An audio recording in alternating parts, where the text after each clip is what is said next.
2, 3 questions. Yes, please. Another one. Yes, and one more. Okay. First is looking up the budget and revenue. Revenue is just very, very low. Budget is very, very high. And then 20% from the budget actually come from the company or something like that. So how actually the MIT sell the research concept to the company? Because if look at to the revenue is just low, it's not really profitable in the kind of the research. So how actually the strategy of the MIT to sell the concept of the research to the company or kind of commercial things to get a fund to support the research? Or industry sponsored? Yes, from industry, because this is not really, I think it's looking to the concept of the revenue and it's not really profitable. It's actually the industry who comes to MIT because MIT is linked to industry. Maybe there are alums of MIT in industry. So the linkage of the university to industry is actually very, very strong. Yeah, so even the professors would serve on the board of startup companies, of pharmaceutical companies, etc. So a lot of times it's actually, a lot of times it's the industry said, you know what, I have this idea, I want to do this. And sometimes also it's not only MIT, they would make a consortium of other universities, MIT, Stanford, Caltech, and then they would gather them together and they would fund a project, for example. So usually that's how it is. The secret to all this really isn't about the money. It's like anything in life. It's bringing people together and building the trust. And so, I don't know what you think, Steve, but from what I have observed, the secret is to allow industry and academics to talk to one another and, have no expectations about what's going to happen. Because, if there's a connection that's made, then, it could be a year, it could be 2 years, it could be 5 years. But ultimately, if you do make that connection and the two parties understand one another, then the rest follows, business follows. I'm Yandri Subronto. I'm an internal medicine specialist. I'm more into HIV clinician. My question is actually, can you give us the examples of what is happening in MIT that you can build such an atmosphere to bring students just come and, ask stupid questions also. It's, there are no stupid questions or there is stupid questions. But, it's how the MIT also give these students is there any in the teaching methods or so in the other academic life that makes also bringing in students also interested in pursuing into what is all of these brilliant achievements of MIT?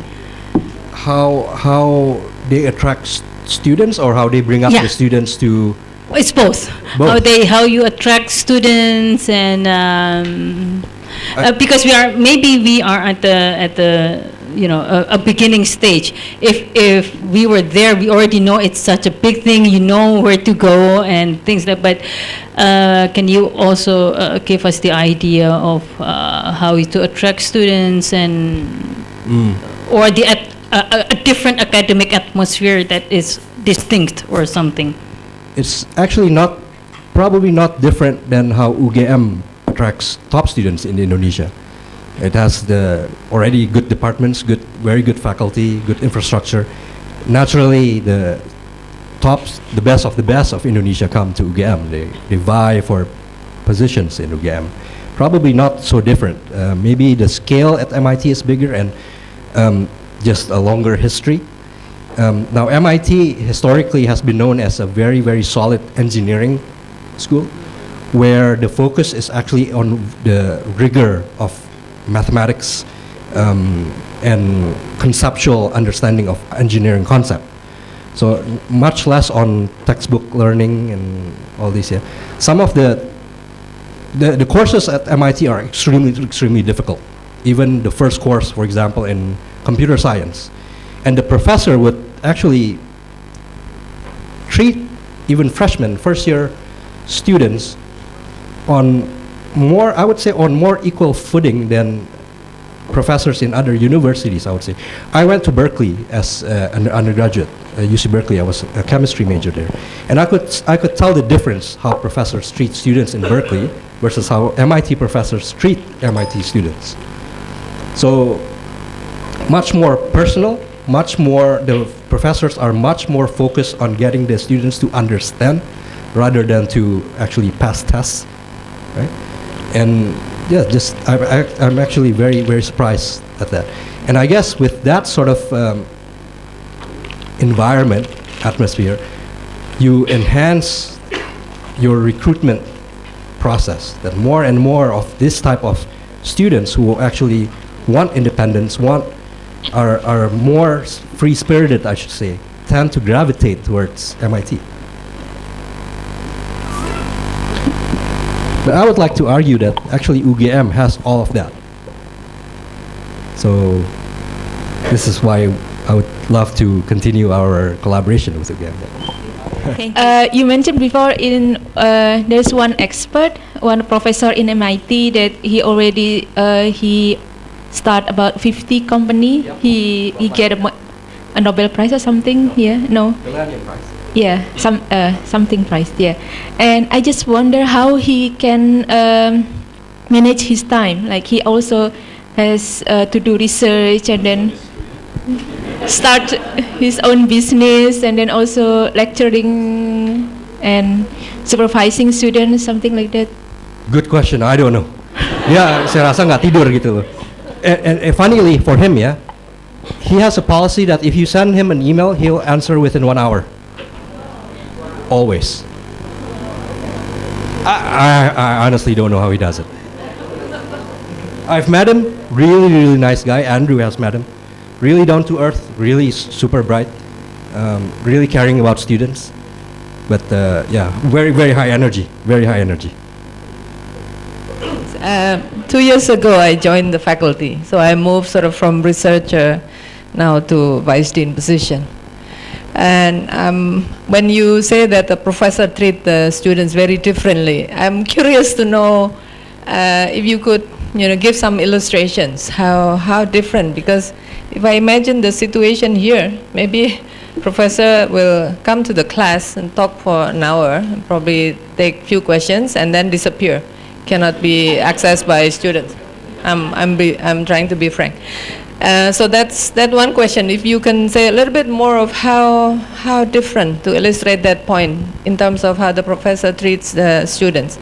And when I say students, it's students from perhaps also all levels, but I guess most importantly is actually the undergraduate students. And number two is that as I move into the faculty now. This is more personal question. What do you do to create this industry and academics so that they can, have informal discussions and talk to each other without, as you said, without any expectation? Because expectations also come from the researcher, because they thought, oh, if the industry don't buy my idea, then I'm not good. At the same time also the industry will say, oh, that's too early, you need to do much more. So how do you start creating this atmosphere? Thank you. Good question. So, and the recitations are those sessions, those classroom sessions outside of the main lectures, where the graduate students will lead smaller groups, smaller classes, and more intimate sort of question and answer. Yeah. So for a lot of these classes, even for undergraduate classes, first-year classes, not only would the professor lecture in the main lecture, they would actually either lead or participate in the recitations. So the graduate students would teach in the recitation, but the professor would come and sit for the entire session. And this would be just a class of, 10 people, maybe in a lecture of 200, it's divided up into 10, up to 20 sessions, and maybe 5 graduate students total. But the professor would find time in his or her busy schedule to actually force himself or herself to actually attend those small sessions, and sometimes lead those sessions themselves. I did not see that in Berkeley at all. Yeah, the professors would lecture to 1 hour, 2 hours, and then leave. Yeah, that's right. And this is actually extremely interesting. Yeah, and of course in that small setting, the professor would know the students' names, of course, yeah, because it's only 10 students. It can be as simple as that.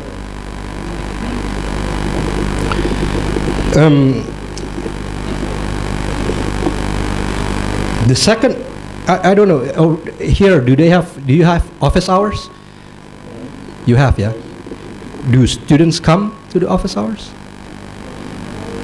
They are busy again. We keep them busy in All class. the schedules. We keep them busy enough. You keep them busy enough. They have to ask the students. Yeah, that's true. They're very quiet all of a sudden. So, one thing that is actually very, I don't know whether this is the faculty's, faculty's attitude or maybe the students' attitude there, but a lot of times when students go to the faculty, they don't actually talk about, hey, Prof, I have difficulty in number 2 of the homework. No, they actually come to talk about, Prof, you mentioned something in your lecture that is very interesting, and you said if I want more details, I should come talk to you about it. And the professor would just describe this entire research background on the maybe 1 or 2 small points in that lecture. And yes, maybe office hours only 3 to 4, but sometimes this would extend into a couple hours just discussing the science and technology and all these things. And it's a pretty interesting environment, yeah. And profesornya juga ada passion towards that. Bahwa these are the young potential, the young scientists that I'm actually bringing up. I have to pay a lot of attention to them. So yeah, I hope that happens here too. It's a problem in the UK. It's even a problem in some places in the US. Yeah, there's nothing. As you were saying, Steve, at Berkeley, it's not like MIT. I think again, what it boils down to is in the US, it's just got to be easier because there is this history. The industry has the history of collaborating with certain academic centers.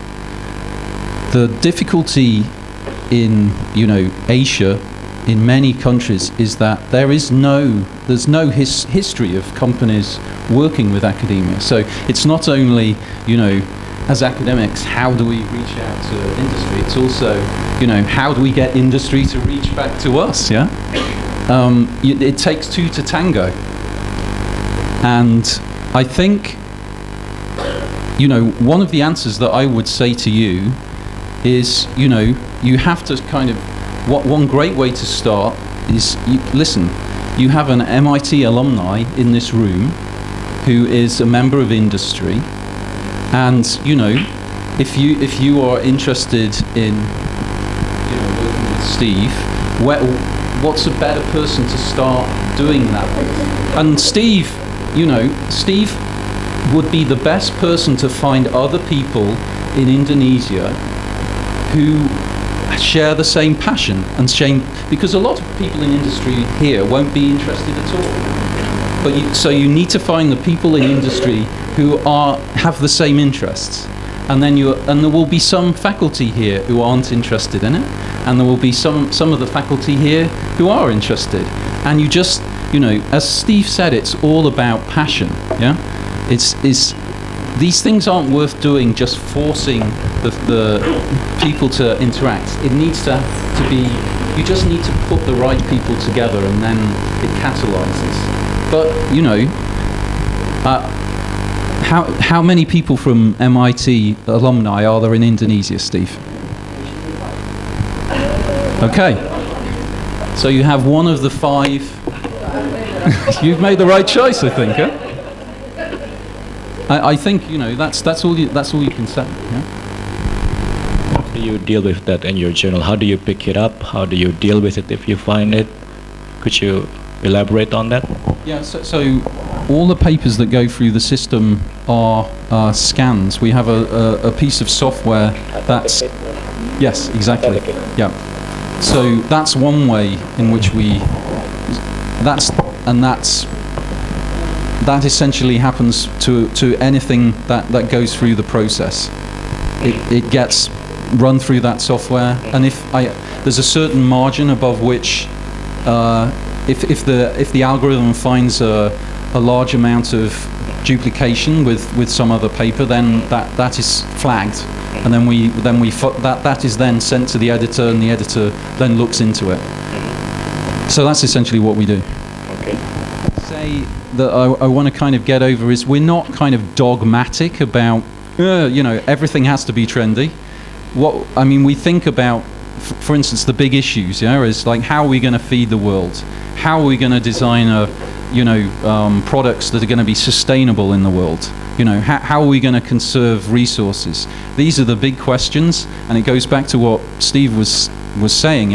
Those are the things that everybody's interested in. So those are exactly the things that we would publish. I would like to ask you, how long does the process take from submission till notification of acceptance? Yeah, so for most manuscripts, what we would like to see, and again, kind of going back to something that we were saying about author service, it's very clear to all the Nature editors that what we don't want to happen is that an author's caught in an endless cycle of revision, where you get referees like shifting the goalposts. So each time you revise a paper, send it back, and then the referees go, oh, well, that's nice, now we should do this. That, for editors, we're very much in line with the author's interests, because of this thing that I was saying about, our time is precious. When we decide something is of interest, and we have a pretty good level of understanding of what is good research and what is not good research. What we're doing with the review process is telling us, some of the specialty knowledge, some of the specifics of the area that we might not be aware of as generalists. But we are interested in basically, if we sent a paper out, we're very keen to publish the paper. And so the odds are in your favor, provided that there aren't substantive criticisms that come back from the referee. But to get back to your question, the fastest I've ever published a paper was, I think, about 7 days. Yes, but that was a paper where it was associated with, you might remember a few years ago there was a scare in terms of heparin contamination that had happened in China. And the FDA had got together with some researchers from Momenta Pharmaceuticals, and they had characterized what the contaminant was. So we regarded this as really, really important in terms of getting this message, because the paper would be saving people's lives, So in that case, when you have a paper that's going to save people's lives, then you can get on the phone and you can call referees and you can say to them, listen, this is really important. So that would be at one end of the spectrum. I would say, most papers are 6 months to a year. Yeah. So roughly 6 months to a year. It's easier to reject. Especially if there's a revision, Mm-hmm. Yeah. Okay. And so most papers do have a revision. Yep. Okay, so that's like a normal process for all the journals. Okay, some more questions? Any specific topic in each edition or in the month or something like that? For example, this year probably focus on the climate so change. sometimes the editors, as I said at the beginning, sometimes we will see an area. And this is kind of the same shot taken in 2013. Isn't that interesting? So there are something like there are more smartphones in the world than there are people. There's more smartphones in the world than there are people. And what this means is that these have been used to communicate, they've been used for social purposes, they've been used to talk to one another, and they've been used for games and videos and music and audio. But in America at the moment and in some other places, people are starting to think about, how do I use these to learn about my health? How do I incorporate sensors so that I can, start to flow information about me into the phone, which will be useful to my doctor and be useful in medical decisions. And this is going to be incredibly important. And the reason why it's really important is that the whole scientific community up till now has been working, in basic research, have been working with animals. There have been clinical trials, but that's a very, very specific type of experiments, very controlled. And, there's multi-center trials, which might be phase 3 trials, sometimes have thousands of people in them. But most trials have very small numbers of people in them. And when drugs get approved, all of these unanticipated side effects occur because they actually are people in the population. And what this means is that we are just at the beginning of the age when we're going to learn about human biology. The human biology is going to be opened up to the scientific world. We're going to be able to look at millions of people's stats, and so it really is going to change the face of research. And this is an area where we have very little that we publish at the moment, and so there's an example of an area where I would say, it's very likely this year we'll think about ways in which we start to cover this area. Why? Because we feel it's important. We feel that the community is excited about it, and so that's a good example. But most of the time we don't do that. I just want to say something before giving these gifts. We all know that we need to increase the submission from Indonesia. Is that correct? And secondly, I'm so happy to listen to you when you said that in the cover letter, I hope we can also mention that we've met the editor here in Yogyakarta. So 2 points already. And yeah, I believe there are very many interesting research also coming from the Faculty of Medicine, and we could discuss it and share it with you a little bit more this afternoon and this evening. So thank you very much, and again, appreciation to Pa Steve Yang, who has made this lecture possible. And of course, as time is pressure, but yet you have time to come to Yogyakarta. This is the correct way of exploring Indonesia, is starting from Yogyakarta.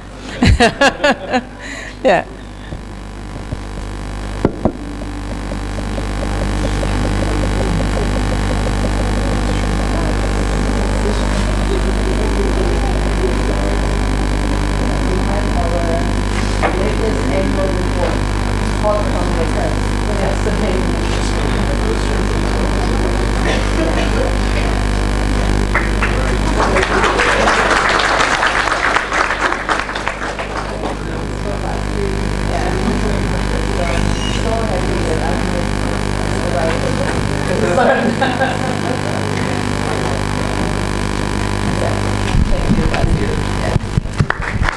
Okay, thank you very much. And last but not least, we also would like to thank all the participants, audiences that come from some faculties in University of Gajah Mada, and hopefully you enjoyed our session and have a great weekend. Thank you very much and good afternoon.